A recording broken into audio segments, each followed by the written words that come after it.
Hey guys, how are you? This is Jeff, and I am ready to rock on my Tarothon talk. The topic is, does A Course in Miracles, the book, reflect the tarot? And I hope that whenever I'm done with this presentation, you're going to say, absolutely it does. Because what this Course in Miracles book is, it's a spiritual psychology book, guys, okay? It's written from the perspective of Christ, the Ascended Master, who taught in Palestine 2,000 years ago.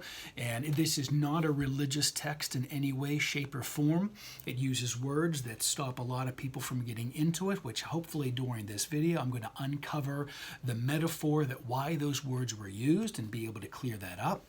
But most importantly for the Tarothon talk is that to understand this book, whenever I was reading this book, all I was seeing were different card combinations, a setup for the major cards, which, by the way, with your major cards, if you didn't see a prior post, it might be fun for you guys to hit pause on this video, go grab your major cards, and just put them in order for us, because I want to have them arranged in a way so that you can understand sort of how I understand this book about studying what universal consciousness is and what that means for the formation of the visible world and what that means for the identity of you and your higher self. Okay, so grab your majors, and while I sort of finish up the introduction, if you want, you can just get them in order and then place them in three rows of 7, all right?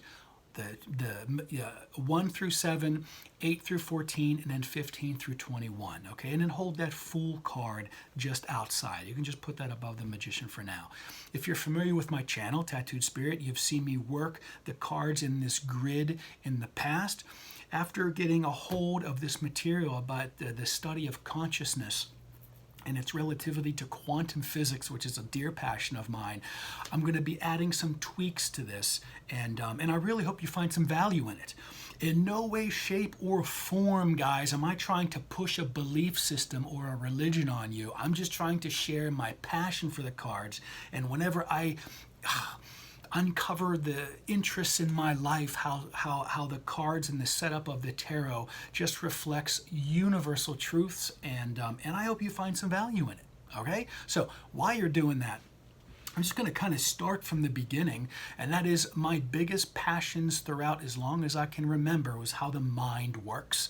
Those sort of those psychology things. I've always loved just basic science. You know, I liked facts, I like numbers, I like quantitative analysis, and so I always have this passion to find out. I kind of want to know for sure. I kind of need a fact that can be reproduced. And then my third passion that got rectified with all of this stuff coming together is just the metaphysical spiritual world. And it wasn't until my finding quantum theory, quantum mechanics, that they were each very separate, you know, because quantum theory is taking metaphysical studies of consciousness and blending it with, with like psychology and how you perceive and where like your consciousness and observation comes into play. Before quantum physics, before finding all the subject matter that is, sort of introduced kind of basically in that What the Bleep Do We Know movie. If you don't know What the Bleep Do We Know, the movie, you just got to check that out. That's sort of the foundation of a lot of how I got sprung into searching and finding new avenues and paths that really combined my love of the tarot into all these things.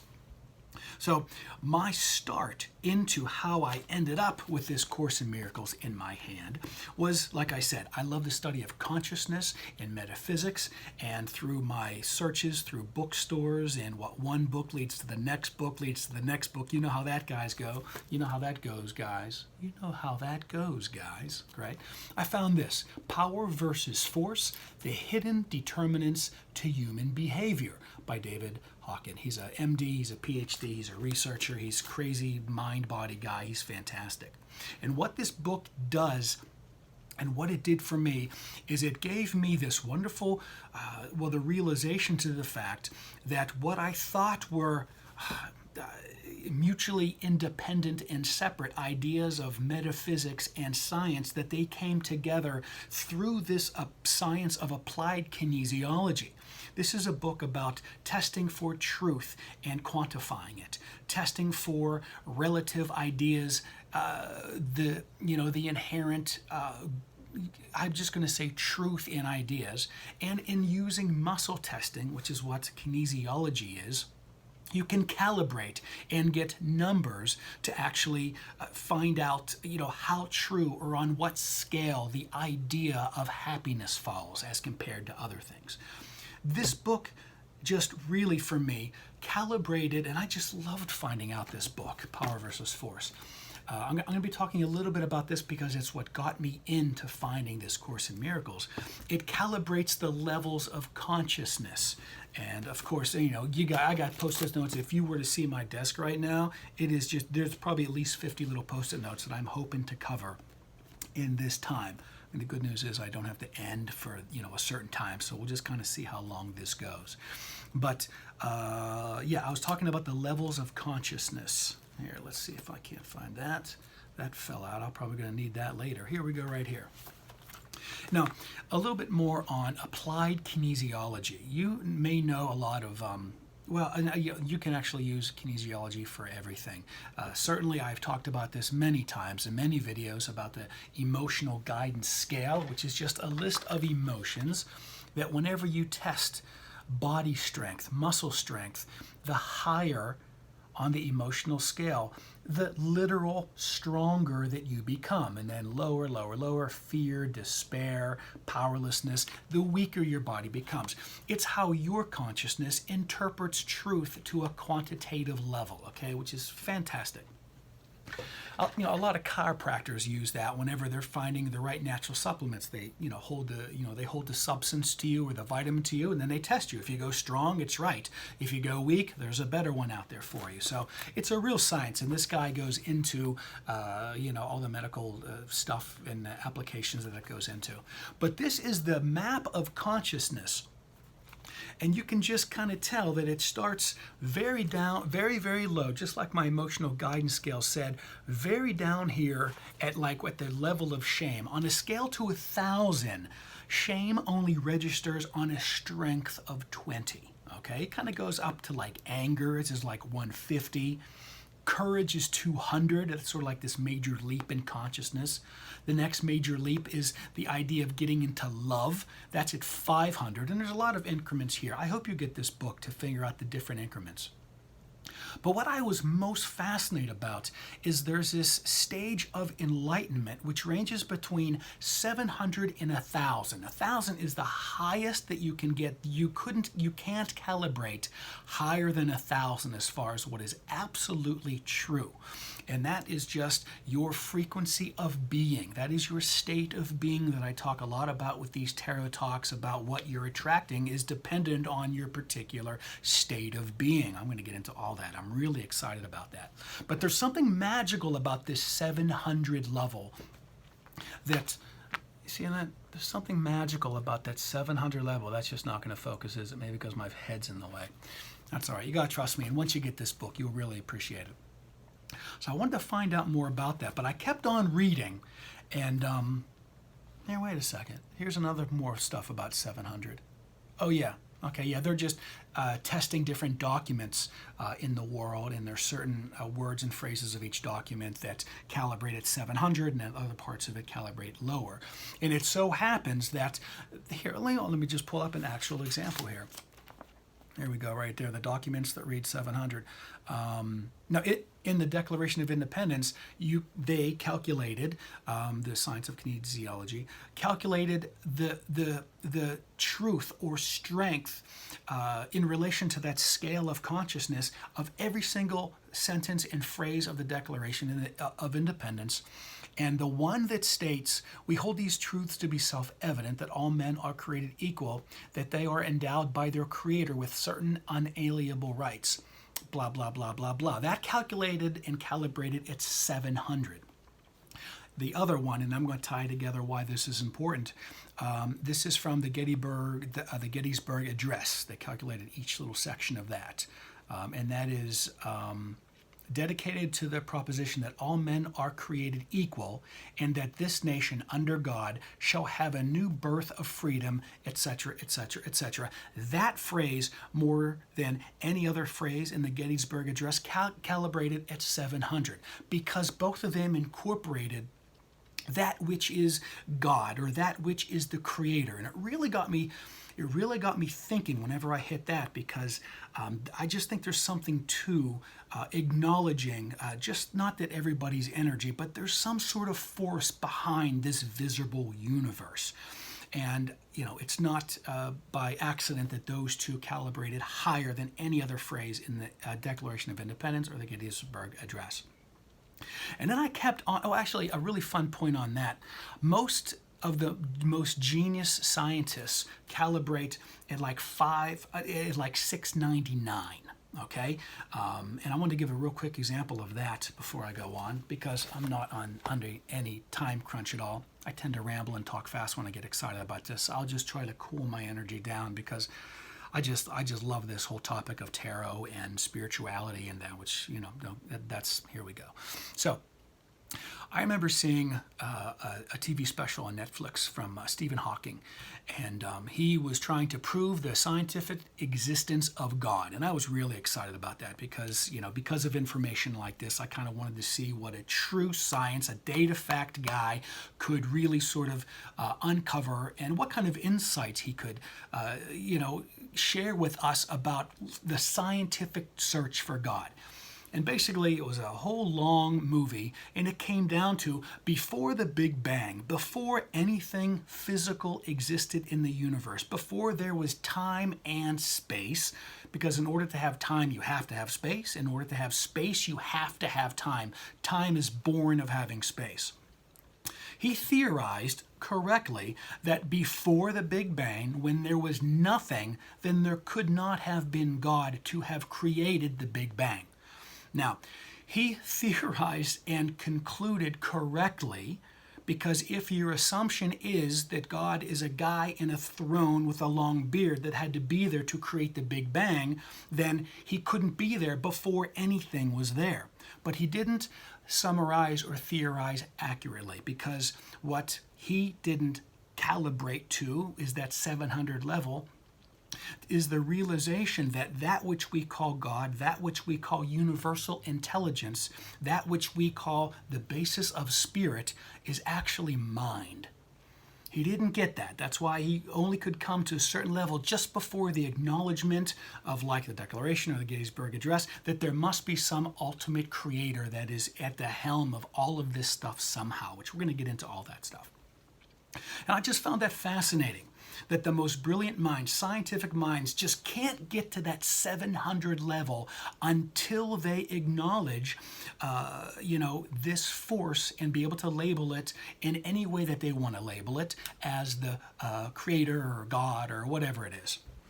We're going to talk about the pronouns that are used in A Course in Miracles very, very shortly. In fact, I think we're almost there right now. But the actual piece of this book that got me searching for this book, A Course in Miracles, was right here.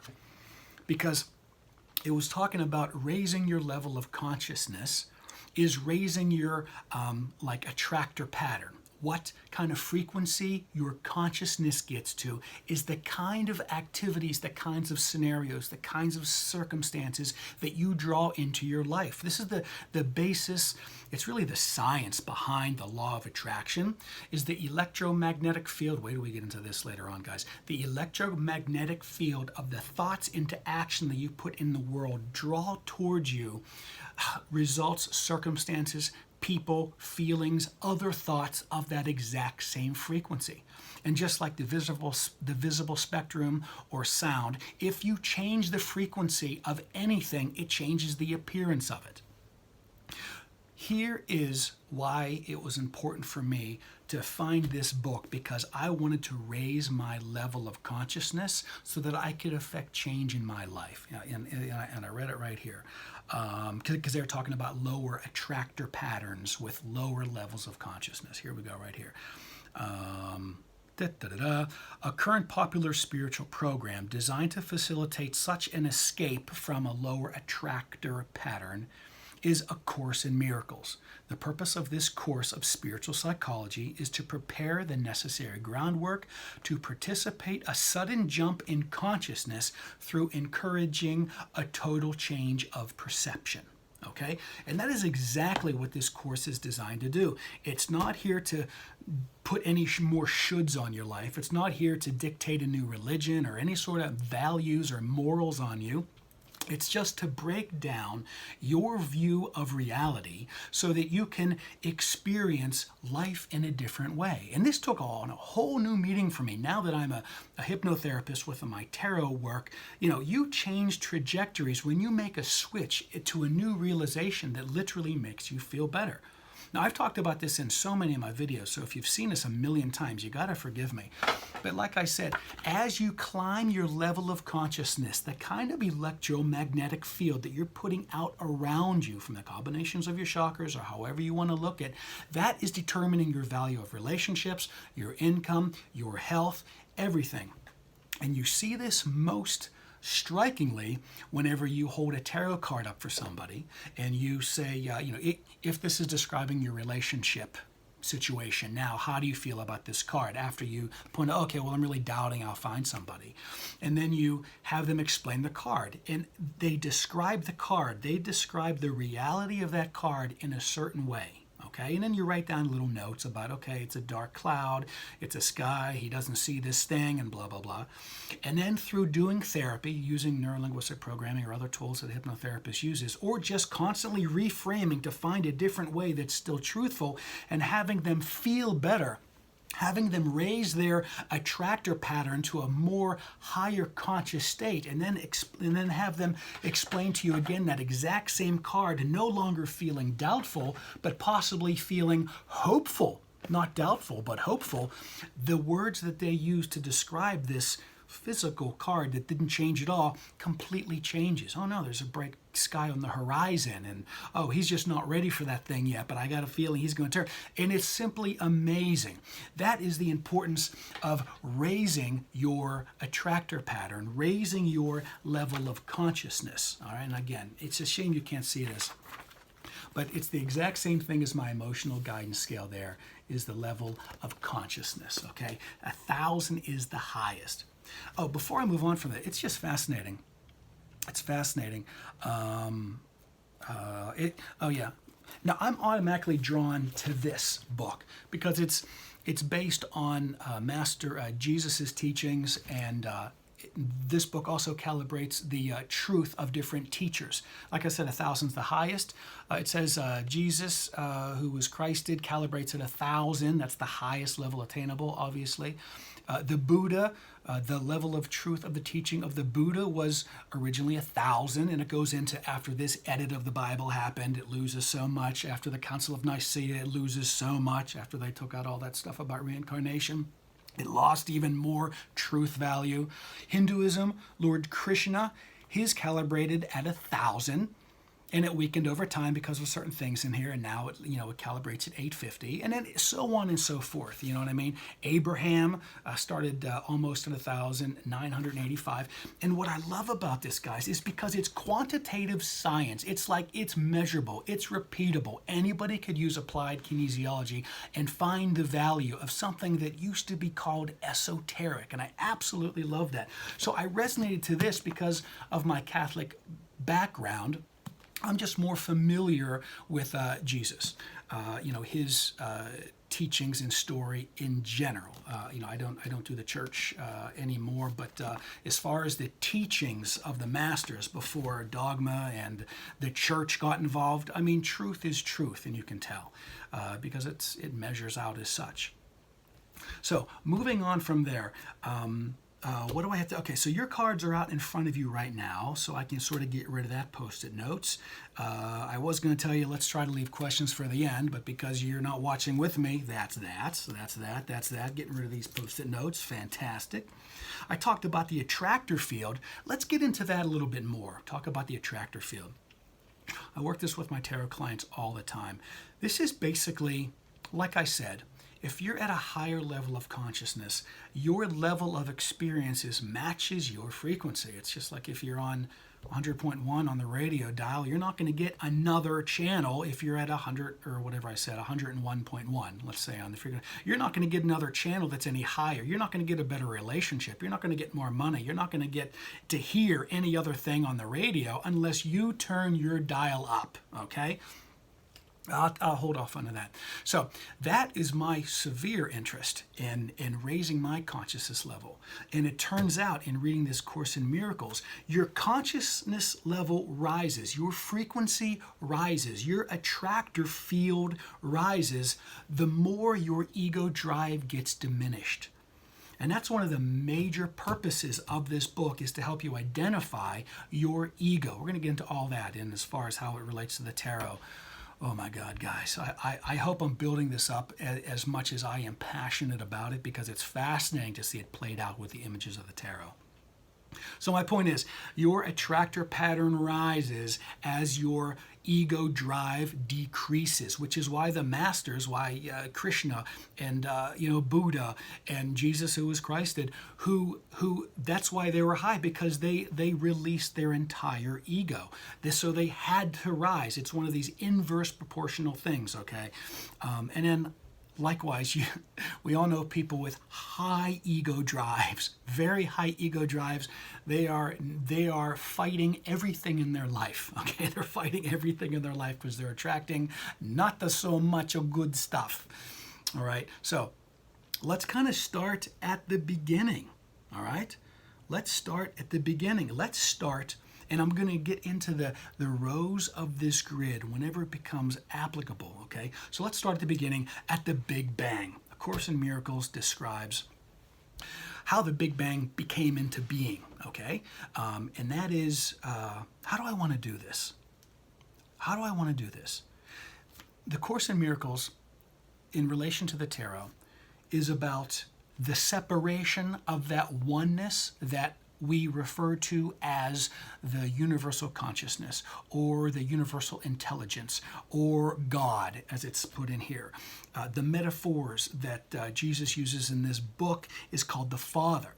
Now, I got to say, I had this book actually for like 7 or 8 years before I could really get into it, until I sort of started to see tarot cards as I was reading it, because I see words like, the Father and the Son of God and Holy Spirit and the kingdom of heaven and the peace of God and salvation and all this stuff. And I really get turned off, because it reminds me so much of like the religious sort of background of a God that's there to punish you and all this stuff that you should do and please God, and he's going to put your babies in peril if you don't baptize them, and it's very like you scared to death, freak out, fear crap.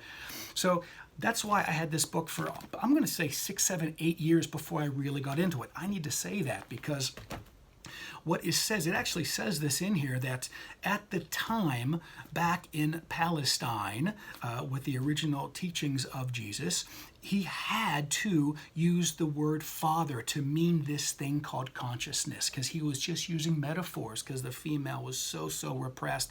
In order to get some sort of attention and attraction, to not be completely dismissed, which he was, teaching these universal truths, he just used the pronoun Father. And I'm so happy that in the Course in Miracles it just says to use the word she and her and mother as opposed to father would be just enough of an error, because in fact they are both. Other Ascended Master material, which I really am enjoying, from Saint Germain Press. There's a whole bunch of series of books of Saint Germain Press about all the Ascended Masters. They talk about just mother-father life, mother-father intelligence, mother-father universe, and all this stuff, bringing in the duality concept of this thing that we call God. And I'll probably stick with God, and that's kind of what I mean whenever I say God, okay, is that this mother-father life concept. And that is most illustrated with the World card. We're going to start with, like I said, at the beginning, which is the Big Bang. Now, this world card for me and for a lot of people, it means stillness and movement, thus her position. It's kind of like she's dancing, but she's obviously not really dancing. It's like this still movement. In older decks, the world character was portrayed as a hermaphrodite, blending perfect female and male in one. We have this eternity loop, the victory thing. Okay, we're going to get into why all the numbers are important a little bit later.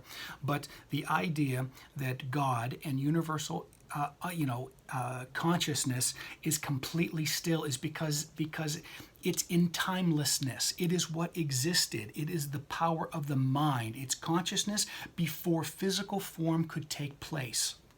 And how that's really, really explained very, very well is if you look at just, like a yin and like a yang symbol, that they're just totally, that you can't separate them two. They're just one unit.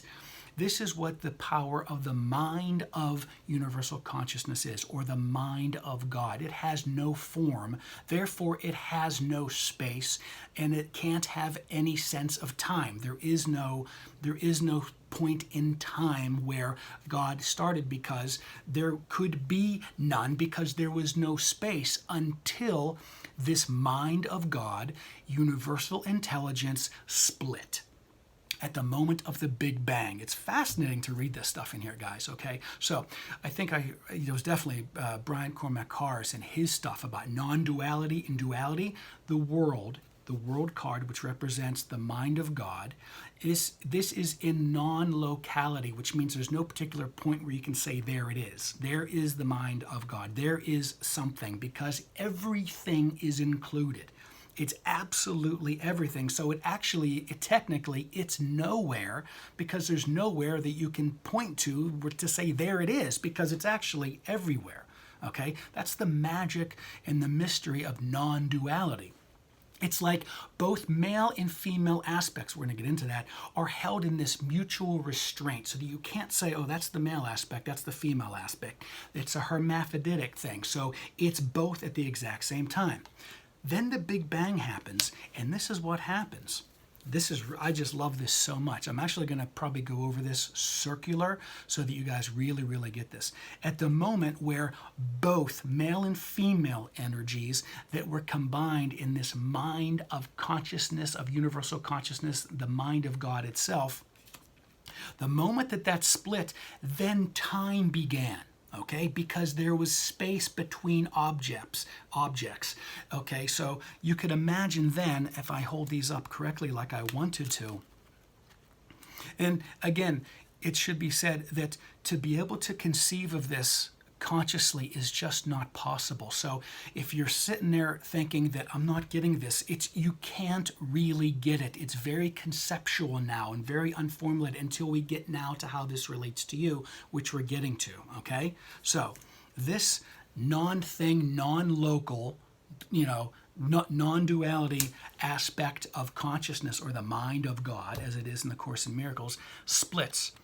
It splits into the physical, and by physical I'm really going to start saying into the visible universe, because we're going to realize sooner or later, that there really is nothing physical in this physical universe. It all seems visible, right? Because if you break it down, it's just energy. It's literally just protons and neutrons, and that's all that is actually real. So there's nothing actual physical. So for the purposes of this talk and for the purposes of opening up and raising consciousness, whenever I say the visible universe, that's what I mean, is what most people can touch and say, this is physical. No, it's actually not. It's a concentration of vibrations of just nothing physical. It's concentrated in reality. And I'm going to hopefully try to explain it to you guys here, all right? I'm going to hold this up real close. What was once before time is now time, because you have two different distinct things, two different forms. One's the yin, one's the yang. Time begins, the visible world begins based on these two factors. These are the two factors. This is the divine feminine, obviously, and the divine masculine. Now, these are the qualities of the divine feminine and the divine masculine that create this visible world. And then hopefully when you're done with this, or when I'm done with this, you're going to be able to literally say this, well, the crystal's too heavy to pick up. but you saw my big Bertha crystal there, that this mug is literally made of that which we call universal intelligence or consciousness. This is literally created from God, okay? So I hope you're really excited about it. The best part of the video is coming up right here, guys. After this, it is all downhill. And again, I'm looking at me and the cards. I'm not looking at you, so sorry if my eyes are going a little bit wonky there. But here we go. The Empress encapsulates this concept, and I have all my notes here, so I really don't screw this up because you guys have to really try to digest this. The Empress is mother consciousness that is purpose, all right? Mother consciousness that is purpose. The Emperor becomes, from the Big Bang, father consciousness that is will. You have purpose and you have will. This mother, the Empress, the mother, the female part of God, is the nurturing feeling of love, all right? That's how I believe how the Empress got her main thing anyway, is the nurturing feeling of love. And then the Emperor has the qualities of the productive activity of thought. So you have feeling and you have thought. And in this entire book, and this is kind of what I was alluding to with that last hashtag that I did, that action is always implied. You always just have your feeling and you have thought. Any sort of creative activity only involves feeling and thought, and then actions just sort of happen depending on your attractor level, okay? This is where it gets really, really good, guys. The divine feminine aspect that split after the Big Bang from this united whole becomes the impulse to bond and reject. It becomes magnetism. This is her tool, how she manifests in the world, is through magnetism, okay? She attracts and she repulses, she rejects, okay? Still very conceptual. The Emperor, his tool is electricity. It is the impulse to move. You have the impulse to bond and reject, come together and push apart, and then the impulse to move. That together forms the basis of every single visible thing that we have in the entire universe, and that's electromagnetism. So that whenever you hear someone say, God is everywhere, this is why. Everything is made up of things that are held together by electromagnetism. I thought that was fascinating and fantastic, okay? That is literally the universal consciousness self-expression of itself, all right?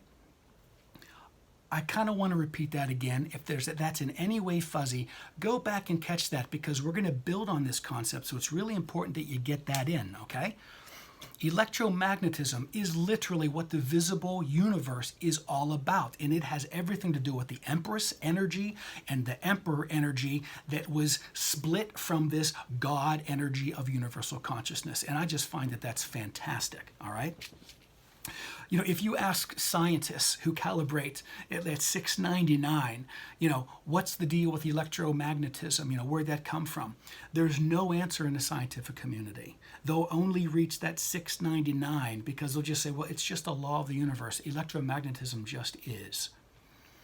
Okay? Where science is headed, once more people are connected, once their attractor patterns in their higher consciousness are absolutely raised a little bit, once their ego comes down a little bit, their ego drive comes down, is that they'll be able to say, it is the literal, it is the physical manifestation of that which we call God. And then watch the scientific revolution start from there, because you can't get higher into the stages of enlightenment of 700 if you just say electromagnetism is just a fact of the universe, because there's a reason why it's a fact of the universe that's going to propel you forward, raise your consciousness, and change everything in your life.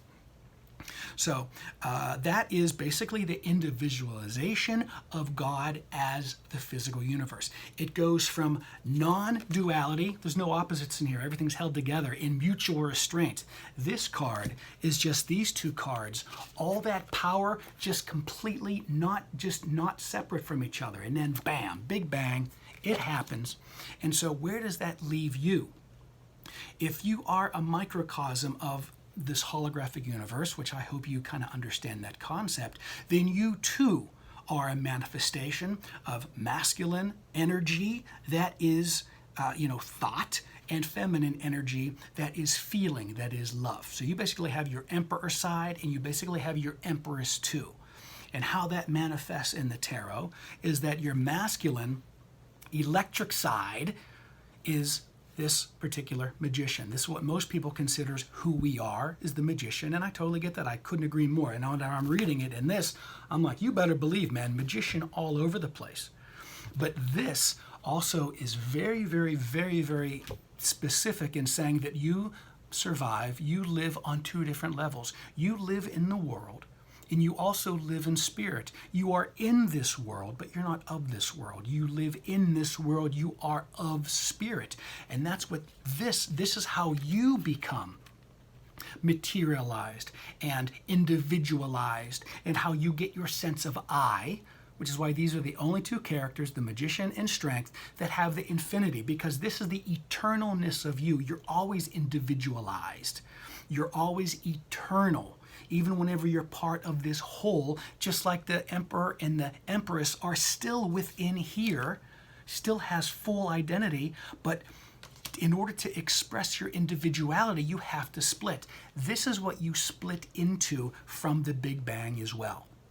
And that leads to the top line of the arcana, which is the major, which is the magician right here, because if that is this part of you, this is thought, this is activity, remember, this is electricity, this is movement, this is of the world, which is why the top line, the first 7 cards, are all about earthly themes, all about what it's like to be on this earth. That's why this is about kind of like doing and creating and using the things that you have on this earth, your thoughts, your feelings, your actions, those results, to be able to create some more.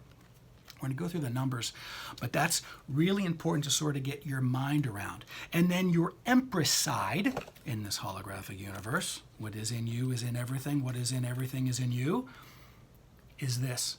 It is love. It is the spiritual, which is why this strength card starts off the second row, which is all about intrapersonal and spiritual truths and themes and influences and urges. So you have the top row of the arcana, cards 1 through 7, which is all about the world. And then you have this second part, which is all about, it's the part that calls you into balance, to realize that you're just not in this world, you're also of spirit. In fact, you're probably more of spirit than in the world. And where the Fool comes in is how it's described in A Course in Miracles. The Course in Miracles says that your higher self is called this Holy Spirit, the part in this Trinity, the Father and the Son and the Holy Spirit. If the Father is this universal consciousness, and the Son is you, sons and daughters of the Creator, of whatever, then the Holy Spirit must commune between you two. This is the communication device between their little Fool, between, this may not work here, I'll see what I can do. The Fool is the communication between you and that which is this unformed, silent allness, okay? This is your higher self, or as the book says, it calls us, it calls it the Holy Spirit. This is how you know what's kind of right for you. This is those whispers in your ear. This is your emotional guidance scale. This is what makes you stronger whenever you're more in agreement to what is love and what is strong and what is highest on the consciousest scale, all right? Is this Fool, is the communication between this silent isness, okay? Because this is not a communicator. God is not a communicator. The Holy Spirit, your higher self, is what tells you this feels right, this feels better, you're getting stronger, climb the scale of emotions, climb the scale of consciousness. I hope that makes sense. All right? So now, let's see how the Holy Spirit, using the terminologies here, let's see your higher self, how it melds the first 2 rows of your little major arcana set up here, okay? If you can just kind of do this, all right? If you can just take your Fool card, and you already have the rows, just so you can really sort of lock it in, just sort of put the Fool right just in so it binds this. So here you are in the world, you also have to remember to keep balance in your life, that you always have to remember that you're also spirit. You're just not floating around. This is more of just an identification just with this third density, just with this third dimension, okay? And so this is kind of like what you like feeling whole is whenever you kind of put your higher self to always realize if you're out of balance, you should sort of get more in touch with this, which is what which is what the second card, the High Priestess and the Hermit, are all about. Because if you look at the numbers, because I'll start giving the numbers now the way I do, all ones are the base quality of the suit. If the top row is the suit of earthly themes, this is just how you are in the world, the beginnings. All right, it's the eternal beginnings because of the infinity, but it's still the beginnings. And if you look at the second row as intrapersonal and spiritual truths and themes, and if one is the beginnings and the base quality of the suit, this is just to always remember that you are eternally always on the other side. You're more than just physical in the world. Okay, that's what your higher self, your Holy Spirit, does, as the Course says. Okay. Then you move on to twos. That's the, you see, we're not calculating the second row traditional. We're kind of calculating as now the High Priestess and the Hermit are both considered twos. Because they kind of go together. The higher self has to connect them. Twos are all about, if you do the numbers like me, unions, choices, and balance. And this is really, really interesting whenever you see things like this. Hold on a second. I got my higher self mixed up. There you go. I got that right like that, okay? Here we have your intuition in the world that is sort of behind the veil. It's there, but as the High Priestess is very much concerned with what she can see, what is in the visible world, what is behind the veil is kind of hidden from her. This is why it's good to have good intuition. You kind of have that feeling that the Fool is actually behind you, sort of kind of keeping you in check about you're just not dealing with what's in front of you in the visible world. And also notice the theme, I'm just getting all kind of these things all backwards here. Also notice the theme of intuition and contemplation. And as the Course says, meditation is critically important. And so on the second, you can see how your higher self pulls together you in the physical world, the visible world, and in the spiritual world, is to meditate, to stay in close contact with that part of you that is also just as real and eternal as the magician, and that's that strength character, okay? What I love so much about in meditation, in the Hermit stage, in that second card of the second line, dealing with spiritual development through this life, is that in these meditation, actually, if you ever want to meet your ego, try to meditate. Because you'll get thoughts about the color of the lamp and the rug and these shoes are uncomfortable and I should lose some weight. I can feel my fat sort of rolling. And every thought that comes in while you try to contemplate who you really are on this second line, every thought that you think, you're going to be introduced to your ego. That is the first card of the third line. That is the beginning of your path of enlightenment or atonement. The Course in Miracles says atonement is about rejoining that non-locality of the world, rejoining that universal love. It's about getting to the place where you're joining back from that space where you split from. Okay, so like just as literal as the Hermit is looking down at the first position, this is the first card of the third line, you get introduced to your ego whenever you contemplate life. And that's a massive first step in the spiritual development of that second line. You can see that the ego is indeed a gift. We're going to find out why later whenever we do the numbers of the third line in a little bit different way. But the ego is just the magician. It is you. It is your, I don't want to say shadow self because everyone talks about doing shadow work and that's not really my thing, but it's the exact same position. And of course, all the things that don't serve you are just on this card. Okay. It's the Saturn, I'm not a big into the astrology stuff, but I recognize the symbol for Saturn, which just means life difficulties, man. It's like stuff is going to cause you problems. Your ego, like I said, is a gift because in order to be individualized, you have to have an ego. You have to have something to tell you that you are separate than everybody else. And that's what the ego does, is constantly Make sure that you know that everyone else is separate from you. There's a big reason why this is so familiar and so much like that Lover's card, which we're going to get to. I love not having a time thing. I don't even know how long this video is going to be. We're at 44 minutes already, so I don't know. Hopefully, if you like it, you'll stay for the whole thing. But I'm just going to take the pressure off, because I'm thinking if I would have done this live, I would have been in big trouble, because I still have some good stuff to cover.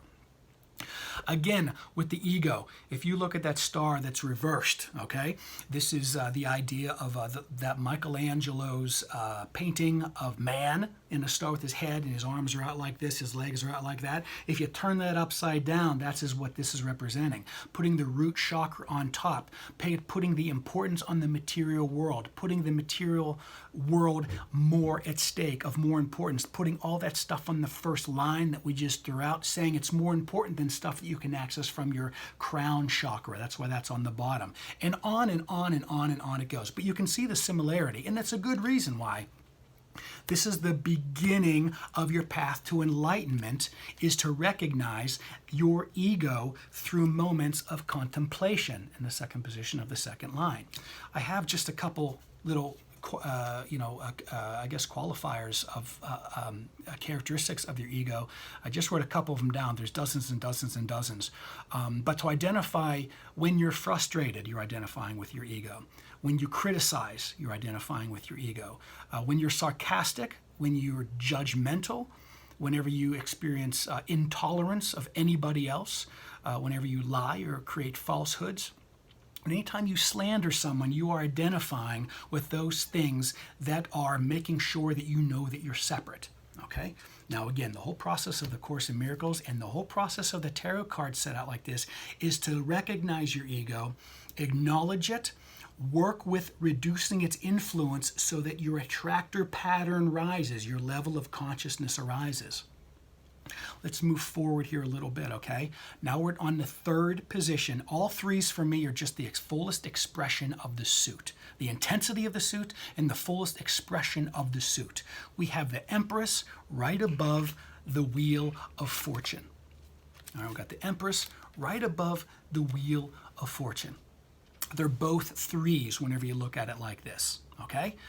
The fullest expression of the suit of the first row, which is of the world, the fullest expression of it is love. Remember, we talked about how the Empress, the nurturing feeling of love, about bonding, about rejecting things that don't work. It's like two kids playing. If they're fighting, you just kind of want to reject it. You do that, but you put them aside because it's love. It's also a three here with this Wheel of Fortune. The overriding understanding spiritually that your higher self tries to tell you about the Wheel of Fortune is that everything is turning, everything is working out for you, everything is for your benefit, for the benefit of higher love, higher self-expression, understanding yourself, raising your consciousness, moving you along that bottom line towards atonement, towards ascension, towards not needing the physical, visible world anymore. You can explore other levels of consciousness without needing this third density. There's so much visual imagery here. It's fantastic. I do have to say that if indeed this is the real world, you see the four characters appearing as the real animals, not like mythological things. In the visible world, this is sort of like things working out in this illusionary world of what appears as real and physical. I just kind of like how they're just more like the mythological figures, and we could talk about they're whatever. I'm not going to get too specific about that. But you have the word of God in there. You have that's those Hebrew letters spelling God, the unpronounceable name of God. Everything that happens is for your evolution towards enlightenment, towards atonement, okay? And you can see this on your little grid if you haven't noticed already. And if you've seen any of my videos, you kind of know what's coming. That's anytime a tower happens, a tower moment in your life. That's where that lightning bolt comes from, right there. You can see it right there in the grid, or if you have any, you wouldn't be holding them up like me. So this fantastic tower card, and I got to tell you something, guys. I have a mentor who's helped me so much, sort of make me feel so much inner peace, is anytime I would come to him and just say, man, this shitty thing happened, he'd say, that's amazing, what did you learn? I just got my car broken into. Oh my God, you know what? So what was the best part of that? And he would just automatically do the switch. And that really drives me home. That's what a good mentor does, or it certainly did for me. Realize that no matter what happens, especially if it's something that is disapproving of your ego or something that your ego doesn't want, it's going to create this tower moment. This is the beginningness of your ego beginning to die, based on the love of things happening that your ego doesn't like. You get your car broken into, your ego doesn't like that. You get insulted, your ego doesn't like that. You're dealing with other people that hate you and tell you that you're worthless, your ego doesn't like that. But therein lies the gift of the tower. You can begin to destroy your ego once you begin to know further along this path about where we're going with understanding what the ego really does and how we can manipulate its influences to affect us less and less and less. Whenever we see those things coming in from other people, we can see that whenever our ego gets offended because things don't work out for us, it's actually the best thing for our ascension and our atonement. All right? Moving on. We kind of have after the destruction of your ego in a certain regard by reframing as, okay, that actually was an act of love that happened. Okay, now this is an opportunity for me to forgive, which is really a whole basic message of A Course in Miracles, is salvation through forgiveness, atonement through forgiveness. That's always understanding that if your ego isn't pleased, you should be pleased, because you are not your ego. You want to grow, and you want to not actually come back to this visible universe again. You want to explore other levels of consciousness beyond this earth plane. Okay, I'm not pushing that down anyone's throat, but that's just kind of my thing. You can kind of see how after that, I'm going to kind of combine a couple different parts of this video, how after the destruction of a part of your ego, and this is all related just to the Course in Miracles. You can lay these cards out in different way to other teachings and still have it, relate to whatever story you're telling, but this laid out like this really relates to the messages in the Course in Miracles. Here we go, right there. This is the representing of the peace of God. Once you realize that you are not your ego, it can be destroyed and you're still going to be okay. That's why I got my little cheat note right there. This is one of those phrases that a lot of people read and it turns them off. When I was reading the chapter about the peace of God, I was like, that kind of sounds religious. Then I read it and I was like, oh, well, they're talking about the star card. Okay, so that's why I put that there. Okay. Moving on now, we're right under the influence of the fourth. If you're like me, all four is about structure and foundation within the nature of the suit. First line is the nature of the earthly themes. We have this, it's a structure and foundation, it's logic, it's thought, the productive activity of thought is what I wrote, all right?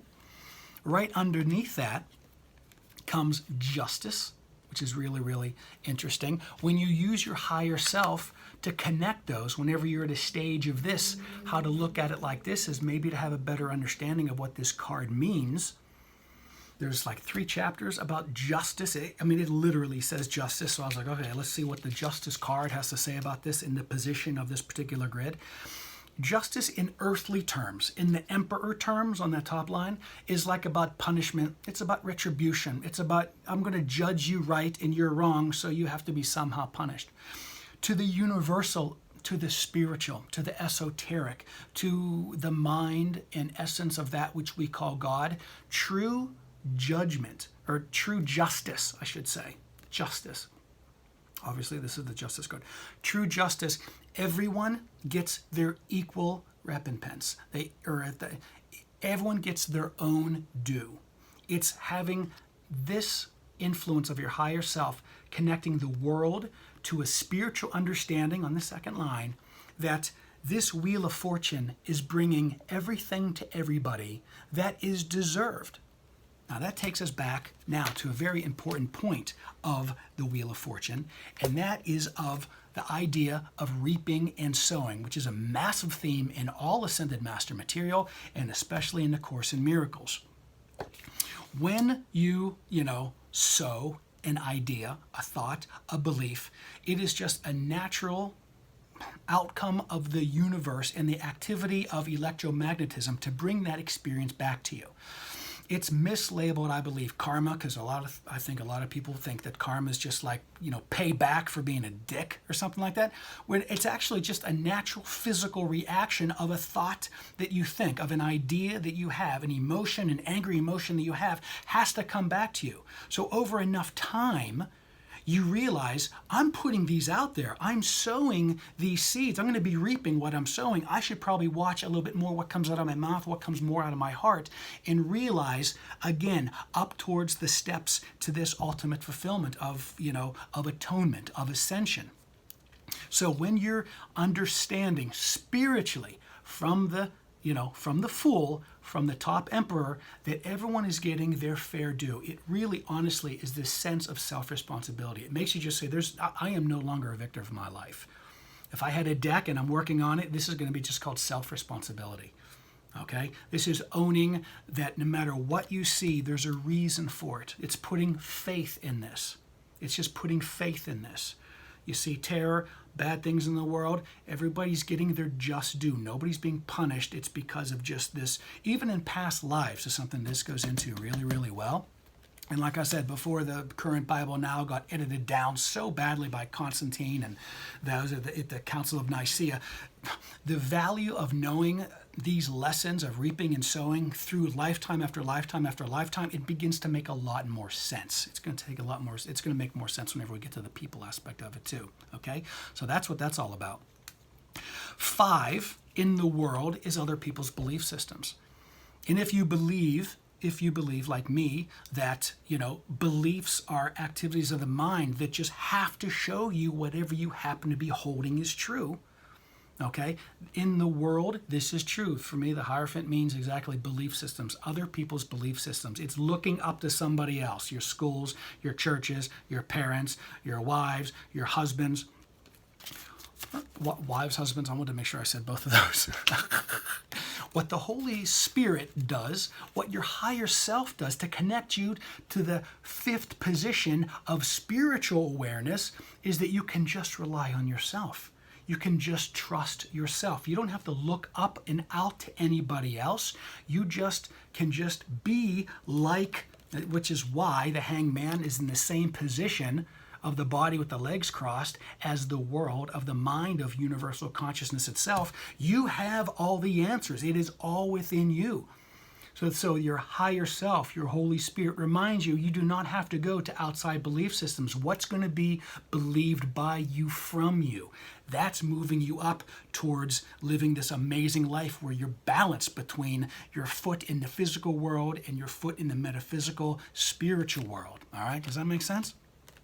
I sure in the heck hope so. All right, let's move on to this 6. If you're like me,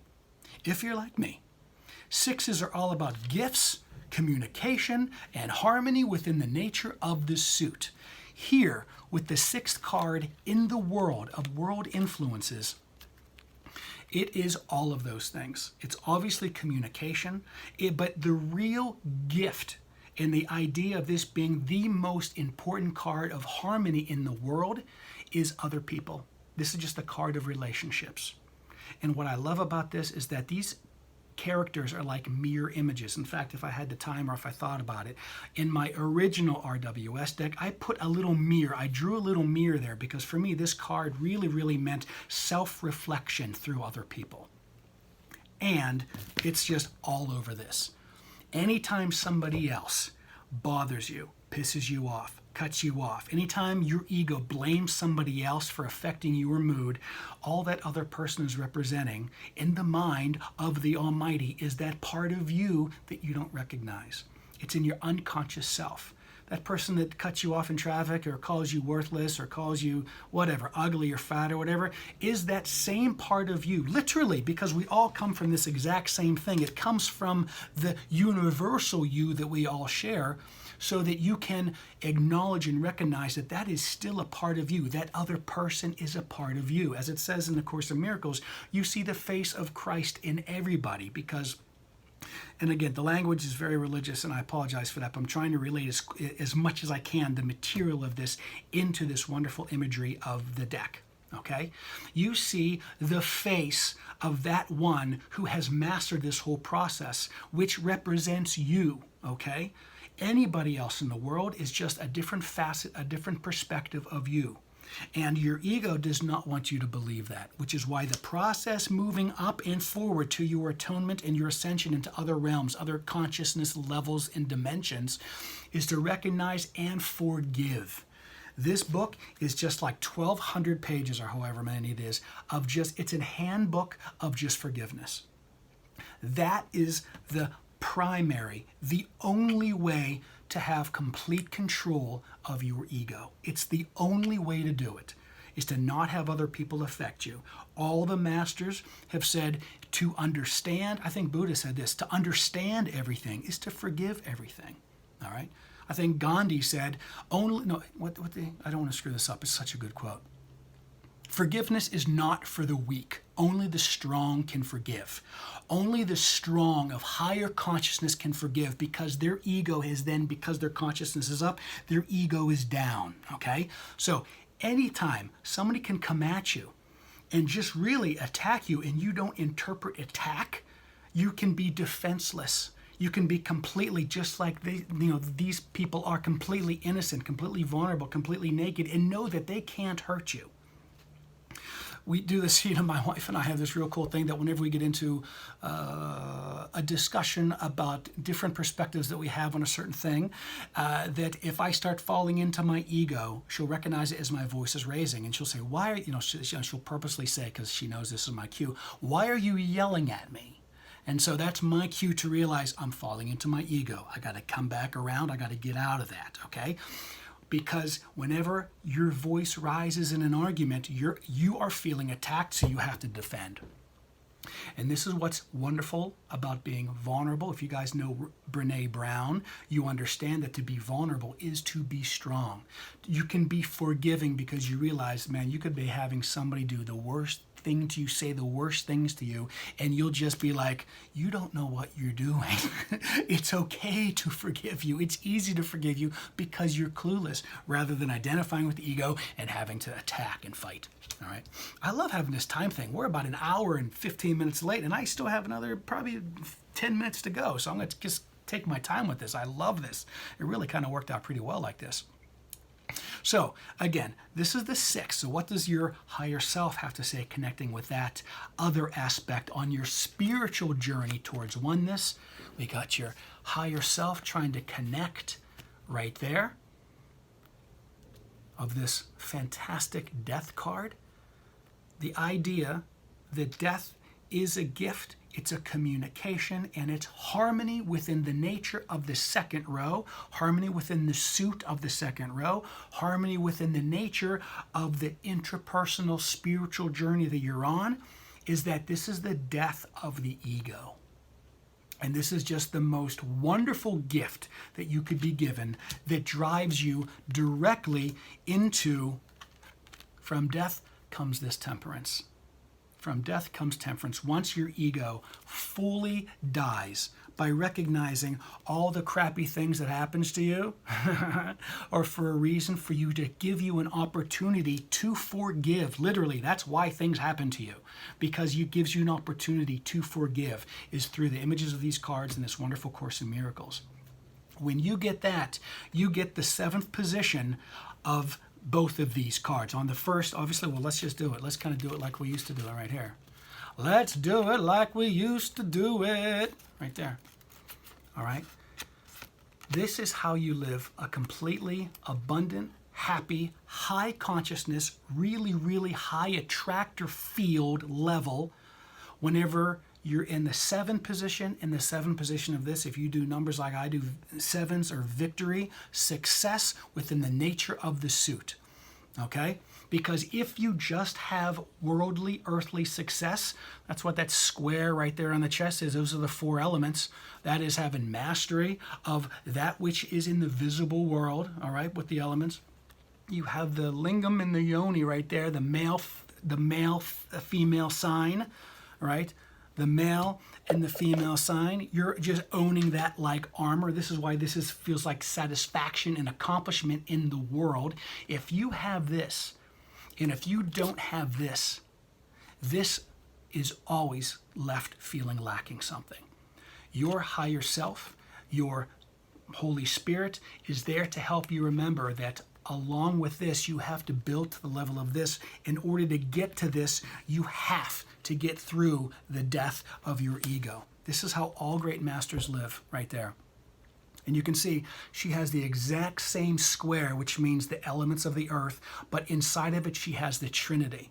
That spirituality that is born within the material world. She literally has in her robes the Hebrew letters for God. So God literally becomes a part of her. The universal consciousness literally becomes a part of her. And of course, directly below that, we have the world. Let's talk about the numbers about the last row in a second, but that's a particularly good card there, and I'll get to that in a second. Okay, so without a spiritual victory and success of a 7, the 7th card in the second row, this just always lets you kind of leaving like you're like missing out on something. All right, this is really, really great, but it's in no way fully feeling joy. This is accomplishment. This is satisfaction. This is joy. All right, living spiritually, understanding your path, letting your ego die by forgiving all those jag-offs that you used to hate before. All right, that's how you do it. That's how you get past your ego. Again, to point out the two most important things really is that when other people piss you off, it's a different aspect of yourself. Literally, it is literally a different part of you. If we all share this universal mind, this universal consciousness, it is literally a different part of you that if you forgive them, you are forgiving yourself. Then you can move forward into higher successes of the world. All right? So that's really, really good. Let's move with the numbers a little bit quickly on the bottom. You know what? I really think you guys kind of get the picture. But with the numbers on the bottom, we don't just do 1, 2, 3, 4, 5, 6, 7. You really do add them traditional. Okay, so if the devil card, if your ego is a 6, the 1 and the 5, okay, together is 6. 6s are communication, gifts, in harmony with an it's the first position, but it's a 6. So it's a gift to get you started in your progression on that third line to your ascension or atonement. Okay? We already did this. All right, this may be the second position, but because it's the special universal in spirit, it's the universal influences and themes. The 7, it's a 16, so you add that up and so it's a 7, all right? 7 is a victory and success. So whenever shit falls around you and you realize where it came from, where that lightning bolt came from, the essence of the Empress right above it, under the influence of love, that lightning bolt comes to help you have an opportunity to destroy, recognize, and forgive that part of your ego so that you can move on to what is considered here this peace of God with this star. Okay, we have the 17th card that adds up to 8. All 8s for me are either movement or the lack of movement. Here we clearly have this just lack of peace and calm once you recognize that a part of your ego has died and you're moving on closer down to the path of enlightenment. The moon, I couldn't find much, specifics about that, in about a course. So we're just going to continue to a really great card. Obviously, it's the sun card. Okay, it's 19. 1 and 9 add up to 10. 10 reduces down to 1, and 1 is the base quality. I love this so much, guys. 10 reduces to 1, which is the base quality of the nature of this entire journey towards atonement. And that is what this sun means. It means happiness, joyful movement, fulfillment, or not so much fulfillment, that's later, but this is just joy. It's the sense of joy. It's a sense of wonder, optimism. That's the base quality of even going and acknowledging and dealing with this. It, with training, begins to be like my mentor. Whenever something crappy happens to me, he's like, that's awesome. What's the best benefit of that? Everything should be a sense of joy. That's why this is the base quality of that entire third row. There's a whole chapter on this on judgment. There's a whole thing. This is also called awakening. This is the idea. Well, this actually has a dual meaning, turning your attention to helping others. That's more like of a Rachel Pollack type of interpretation of this. And it also means that you are the one that judges yourself. And then from there, the other ascendants come in and then pull you into the wholeness of your ascension or the wholeness of your atonement, as the Course in Miracles will tell you. Okay? It's really, really cool. There's a whole section on the last judgment, and it just debunks any idea that you are ever been judged by this universal consciousness. It debunks any idea that there's anything to be fearful of, because there's just the base quality of this spiritual journey towards your ascension, your own ascension, is joy. It's happiness. It's freedom, really, because you're free to choose. I could go for days on this. I'm telling you, I can make 8 or 9 topics on this, okay? But we're just going to kind of hold it off for here. And I really want to tell you that the take home that I want you guys to get is just how freaking awesome tarot is to be able to link to other passions in your life. I hope you got a kick out of and some value from understanding a little bit more about A Course in Miracles. There's 365 lessons in the back of this. This is a self-taught lesson. If you can get through the metaphors of things that remind you probably of negative religious experiences in your past, you're going to find great value in that. But I'm not here to shove a belief system down your throat. I want you to possibly have a deeper understanding of the tarot, but more importantly, just appreciate where you are in your spiritual journey. And if you have any questions, feel free to comment below. If you want a reading, please subscribe to my channel. Hit the little bell. Make sure that you get, like the notifications. And I'm going to be adding a lot more onto A Course in Miracles playlist, and probably adding other playlists involving the Ascended Master material, because I just think it's just so much fun. It's so much fun to learn about this ascension process, about getting out of the need to have this visible reality. Okay, I don't need to see much more of I'm ready to ascend, to move. I'm ready to forgive. So let me take a final shot here of anything else that I would like to share with you. And I think everything else that I have is just going to be able to go into another video. I think this is good here. I think we're going to stop right here. All right, so I hope you have happy travels. All right, this is not only 21, okay, 21 that adds to 3. 23s are the fullest expression of the suit. You kind of match up here with the Empress, that is love. If you ever heard that phrase, God is love, universal mind is love, the 21 adds to 3, it is this. It's also no accident that this is also the 7th card in the process to your ascension, to your atonement. And so this has the most special meaning. It's the most mysterious meaning, because it has value as the 7th card, as being victory and success in your journey. And also, like I said, the 21 to the 3, which is the fullest expression of love. So I wish you love. Let me know if I can follow up with anything. And please keep an eye out for more Ascended Master material, because I think everything relates to tarot. And I'm happy to either share the tarot aspect with you or not, just keep on talking. So adios. And thank you for all the other Tarot-thon participants. I'm sorry we had some technical difficulties at the end, but I'm happy you stuck with me to the end. Look at that, 1 hour and 12 minutes and 26 seconds before I reach for the off button.